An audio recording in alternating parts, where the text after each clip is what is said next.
O peso das flores de plástico. O homem que consertava o que não podia ser consertado. Antônio Vaz, 58 anos, tinha mãos que sabiam desmontar o mundo. Não no sentido poético, ele era torneiro mecânico, um ofício que o deixará com dedos grossos, unhas perpetuamente escuras e uma capacidade assustadora de enxergar o que estava errado em qualquer coisa. Máquinas, motores e engrenagens. E nos últimos tempos, pessoas. Morava sozinho numa casa de 2 cômodos em Perus, bairro operário de São Paulo, onde o ar cheirava a óleo queimado e terra molhada. A rua era uma linha reta de casinhas iguais, separadas por muros baixos e jardinezinhos com flores de plástico, aqueles girassóis amarelos que nunca murchavam, presos a hastes de arame. Antônio odiava aquelas flores. Todo mês a vizinha do lado, Dona Marli, trocava as dela por modelos novos, como se a imitação da vida precisasse de atualizações. Ele não tinha esposa, nem filhos, nem sequer um cachorro. Só uma irmã, Clara, que ligava uma vez por semana para perguntar se ele estava comendo direito. E o vovô Jair, que não era seu avô de sangue, mas um velho que ele encontrara há 10 anos, sentado num banco da Praça Padre Bento, com as mãos tremendo e um bilhete de loteria amassado no bolso. Ganhei R$ 5.000, mas não tenho para onde ir, dissera o velho. Antônio o levou para casa. Não por bondade, ele não acreditava nisso, mas porque entendeu que alguns parafusos soltos não podiam ser ignorados. Vovô Jair morreu 3 anos depois, de um derrame, enquanto assistia a novela das 8. Antônio enterrou o velho no cemitério Dom Bosco, comprou um vasinho de plástico com uma margarida branca e o colocou sobre a lápide. Para combinar com a hipocrisia desse lugar, murmurou. Foi então que a vovó Aparecida apareceu. 2. A confissão que não deveria existir. Ela chegou num domingo de manhã, batendo a porta com um lenço de renda na cabeça e um vestido florido que parecia costurado em outra década. Sou a viúva do Jair, anunciou, como se isso explicasse tudo. Antônio a olhou de cima a baixo, os olhos claros, a postura ereta, as mãos que seguiam o ritmo de uma música que só ela ouvia. Ele nunca mencionou a senhora, disse Antônio, bloqueando a entrada. Ele não gostava de falar do passado. A mulher sorriu, mas era um sorriso que não chegava aos olhos. Posso entrar? Quero ver onde ele viveu esses anos. Antônio hesitou, mas acabou cedendo. Afinal, o que mais ele tinha a fazer num domingo? Enquanto a vovó Aparecida tocava os objetos da casa, o rádio velho, a xícara de café com lascas no cabo, a foto do vovô Jair sorrindo com dentes faltando, Antônio percebeu que ela cheirava a naftalina e mentira.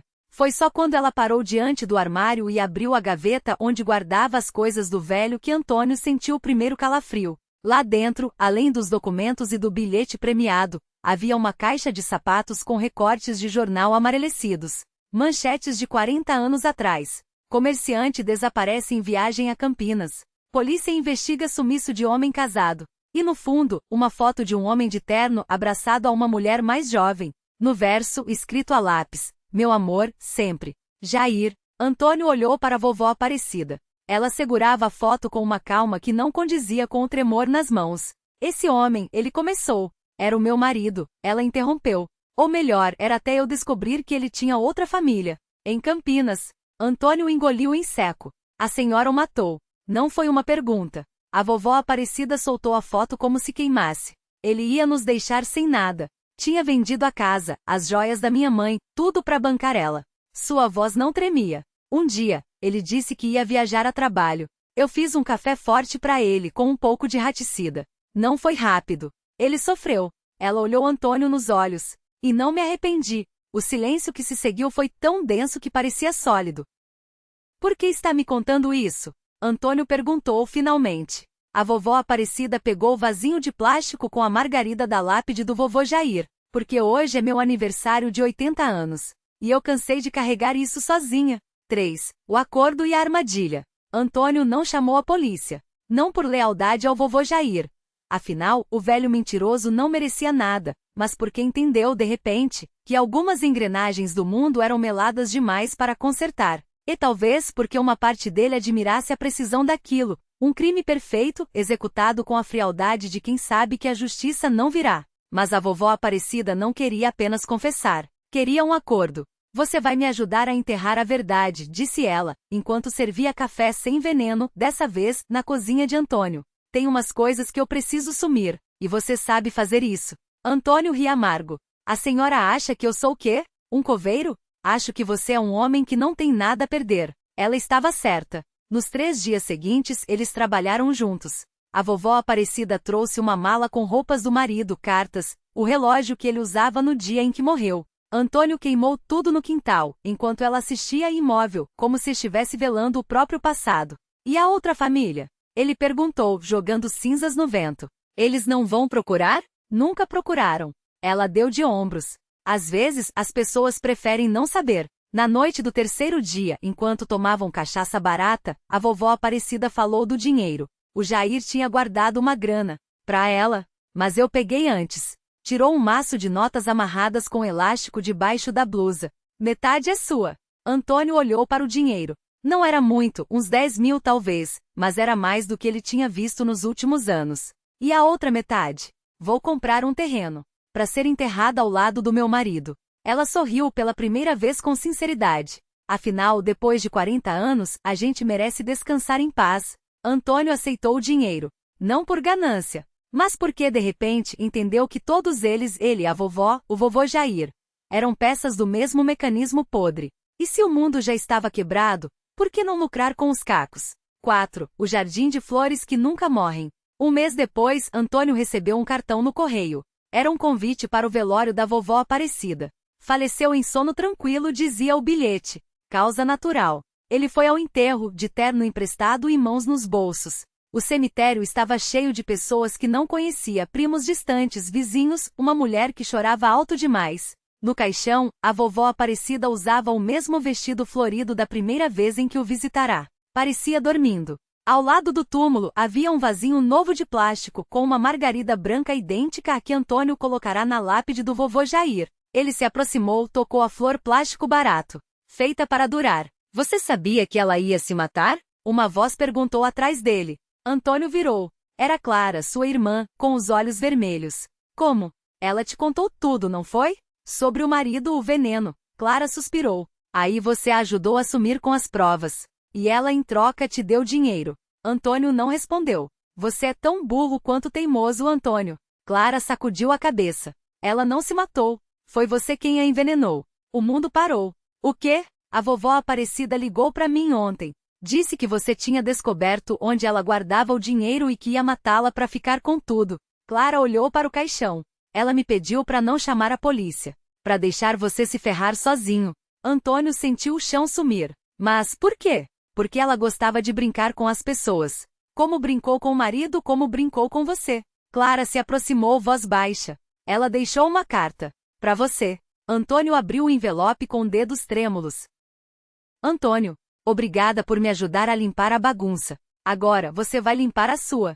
O dinheiro está embaixo do vasinho de flores do Jair, mas a polícia já sabe de tudo. Até da sua parte nisso. Descanse em paz, se puder. Aparecida. Ele olhou para o vasinho de plástico. E então, pela primeira vez em anos, Antônio Vaz chorou.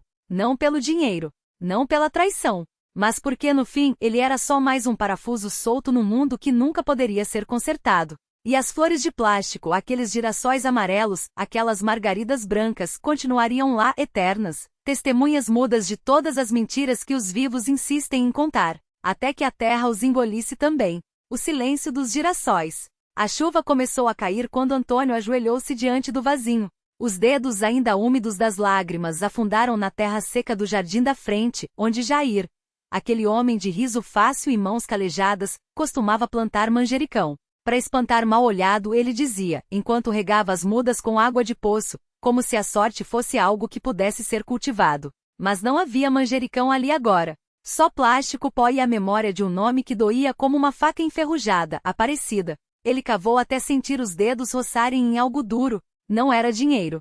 Era uma caixa de fósforos daquelas antigas, com a etiqueta desbotada de um bar que nem existia mais. Dentro, uma chave oxidada e um bilhete menor ainda dobrado em 4. O resto está onde o rio dobra. Mas cuidado com as sombras que você mesmo criou. Antônio ergueu os olhos. Do outro lado da rua, a casa dos Carvalho estava com as luzes acesas, e ele pôde ver a silhueta de Dona Marisa, aquela que sempre deixava um prato de comida na porta dos outros, observando-o através da cortina. Ela não acenou. Não sorriu. Só ficou ali, imóvel, como se soubesse que naquela noite, o mundo de Antônio tinha virado de cabeça para baixo pela segunda vez. E a primeira havia sido quando ele enterrou o relógio de Jair no quintal, 3 anos atrás. O carro da polícia não chegou com sirene. Chegou em silêncio como um presságio, e parou justamente onde a sombra da mangueira cobria ao meio-fio. 2 homens saíram, um jovem de olhar afiado como lâmina e outro mais velho, com cicatrizes nas mãos que falavam de brigas antigas. Antônio Vaz? Perguntou o mais velho, sem pressa. Ele não respondeu. Não porque não quisesse, mas porque a garganta havia se fechado, como se as palavras fossem pedras. A gente só quer conversar, continuou o jovem, tirando um cigarro do maço. Sobre a Aparecida. E sobre o que aconteceu na noite em que o Jair sumiu.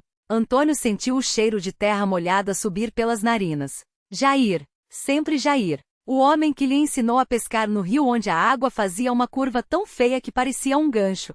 O homem que ria enquanto contava que uma vez tinha visto um corpo boiando ali, mas era só um tronco, meu filho, só um tronco. Ou será que não era? Eu não sei de nada, mentiu Antônio, e a mentira teve gosto de ferro. O policial mais velho sorriu. Não era um sorriso gentil. Engraçado. A Aparecida disse a mesma coisa antes de pular da ponte. Só que ela deixou umas coisinhas para trás. Umas coisinhas que têm os seus dedos impressos. Foi então que Antônio lembrou do sangue na pá. Do barulho surdo quando a terra cobriu o que não deveria ser descoberto. E principalmente da promessa que fizera a si mesmo naquela noite. Ninguém vai saber. Nunca. Mas o rio sempre volta. E as sombras também. A chave abriu um cofre enferrujado no galpão abandonado às margens da curva do rio. Dentro não havia dinheiro. Havia fotos. Fotos de Jair com um homem que Antônio nunca vira, trocando um embrulho por um maço de notas. Fotos de Aparecida observando tudo de longe, com uma expressão que não era de medo, mas de cálculo. E por fim uma foto de Antônio mesmo, aos 19 anos, segurando uma arma que não deveria existir, com os olhos vermelhos e uma legenda escrita à caneta. O primeiro erro. Sempre tem um primeiro. Ele deixou as fotos caírem no chão úmido. O cheiro de mofo e água podre subia das tábuas apodrecidas, misturado ao perfume doce das flores de plástico, aqueles girassóis amarelos que a Aparecida comprará no mercadinho da Dona Marisa, rindo enquanto dizia, isso aqui dura mais que amor, Antônio. Dura mais que a gente. E era verdade. Porque ali, entre as paredes descascadas, ele entrou em colapso não pelo que havia feito, mas pelo que deixará de fazer. Poderia ter parado Jair naquela noite. Poderia ter denunciado a Aparecida quando ela começou a chantageá-lo. Poderia ter jogado a pá longe, lavado as mãos, rezado para algum santo que ainda acreditasse em homens como ele. Mas não fizera nada disso. E agora, enquanto a chuva apodrecia as fotos no chão, Antônio soube que não havia mais escapatória. Não pelo dinheiro. Não pela polícia. Mas porque no fundo ele sempre soubera que aquelas flores de plástico eternas, falsas, perfeitas, eram a única coisa que restaria quando tudo mais se desmoronasse, incluindo ele. O rio dobrava ali perto. E pela primeira vez Antônio pensou em se deixar levar pela correnteza. Mas antes, tinha uma última coisa a fazer. Voltar para casa. Pegar a pá. E cavar. O peso da terra úmida. A casa cheirava a mofo e culpa. As paredes antes brancas, agora exalavam um amarelo doentio, como se o tempo tivesse cuspido nelas. Antônio entrou sem fazer barulho, mas o chão rangeu sob seus pés, traidor. A pá estava onde sempre esteve, encostada atrás da porta dos fundos, entre o machado enferrujado e a lata de querosene que ele nunca teve coragem de usar. Ele a segurou pelos dentes, sentindo o peso do metal frio nas mãos. Não era a primeira vez que a ergueria, mas seria a última. No quintal, a terra ainda estava revolvida do último enterro, aquele que não fora de um corpo, mas de uma verdade. Ele cavou no mesmo lugar, mas mais fundo, como se quisesse atingir algo além da memória. Cada golpe da pá arrancava pedaços dele mesmo, a primeira mentira contada à esposa, o primeiro envelope sujo aceito sem questionar, o primeiro corpo que ajudara a sumir. Quando a lâmina bateu em algo macio, Antônio soube que não era só terra. Era um saco plástico, amarelado pelo tempo, com algo dentro que não deveria existir. Ele puxou com os dedos trêmulos, e o tecido rasgou, liberando um cheiro de podridão doce, como frutas esquecidas no sol. Dentro não havia dinheiro, nem documentos, nem provas. Havia apenas um objeto que ele reconheceu instantaneamente, apesar dos anos. O relógio de pulso de seu pai, aquele que sumira na noite em que tudo começou. Como diabos isso parou aqui? A pergunta queimou sua garganta. O relógio estava parado às 3h17, a hora em que seu pai morrera, segundo o atestado. Mas Antônio sabia a verdade. Às 3h17, seu pai ainda respirava, ainda implorava, enquanto ele, do lado de fora do quarto, fingia não ouvir os gemidos abafados.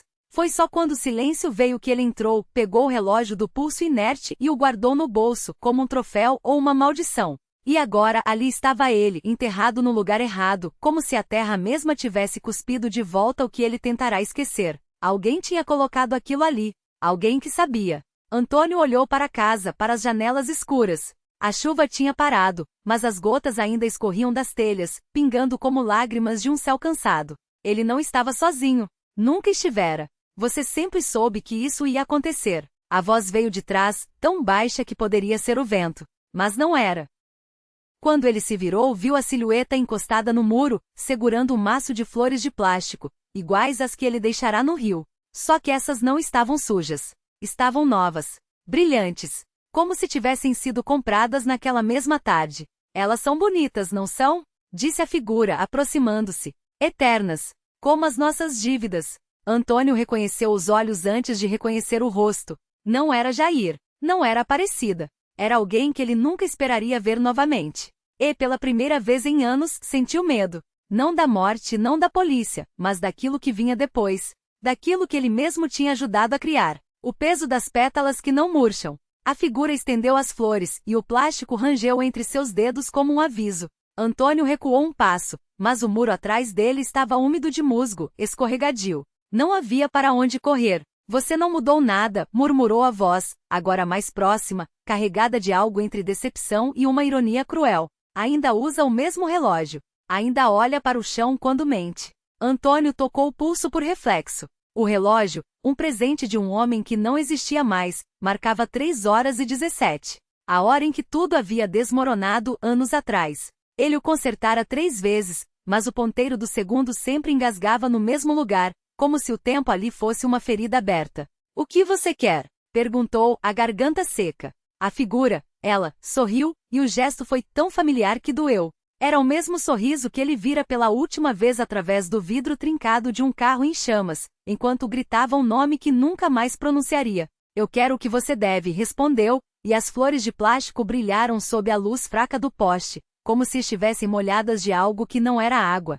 Não é dinheiro. Não é sangue. É muito pior. Ela se aproximou mais e Antônio sentiu o cheiro. Não era perfume, não era podridão. Era o odor metálico de uma memória queimada, o mesmo que impregnava seus sonhos nos últimos meses. O mesmo que o acordava com as mãos tremendo, como se ainda segurasse o volante naquela noite. Você se lembra da menina? Sussurrou ela e o mundo ao redor de Antônio pareceu inclinar-se. A menina. Aquela menina. Não há que ele salvara. Não há que os jornalistas chamaram de milagre. Mas a outra. A que ficará para trás, a que ninguém jamais procurou, porque ninguém sabia que ela existira. Você mentiu para todo mundo, continuou a figura, agora tão perto que ele podia ver as cicatrizes no pescoço dela, finas como fios de seda. Até para si mesmo. Mas as dívidas não esquecem, Antônio. Elas só esperam. Um vento cortante soprou entre eles, e as pétalas de plástico bateram umas nas outras, produzindo um som oco, como ossos se chocando. Ele tentou engolir em seco, mas a saliva tinha virado cinza em sua boca. O que eu preciso fazer? Perguntou já sabendo que não haveria perdão, nem mesmo na resposta. Ela estendeu a mão, não para tocá-lo, mas para mostrar algo entre os dedos, uma chave enferrujada com um pingente de metal em forma de borboleta quebrada. Volte para o rio, disse. Não para deixar flores. Para buscar o que você enterrou lá. Antônio sentiu o chão sumir debaixo dos pés. Porque ele sabia. Sabia o que estava lá. E sabia que se a chave servisse para alguma coisa, não seria para abrir uma porta. Seria para fechar uma que nunca deveria ter sido aberta. O peso da chave era o de todas as mentiras que ele havia carregado. Antônio desceu à margem do rio onde, anos antes, enterrara não um corpo, mas a verdade, uma carta amarelada, escrita com lágrimas de uma mulher que não era sua esposa. Se você ler isso, já estarei morta. Mas minha filha não. Ela tem seus olhos. E seu nome. A borboleta de metal no pingente da chave era igual à que Maria costurava nos vestidos da menina, a mesma que agora olhava para ele do retrato sobre a lareira, sorrindo com os dentes de leite que nunca chegará a perder. A terra cedeu mole sob seus dedos. A caixa estava lá intacta, como se o rio a tivesse preservado em seu ventre úmido. Dentro, além da carta, havia um bracelete de miçangas azuis, o mesmo que a criança usava no dia em que Antônio a viu pela última vez, acenando do portão enquanto o carro de Maria desaparecia na curva. Papai volta logo, ela perguntara. Ele mentira. Claro, meu amor, mas foi a mãe quem voltou.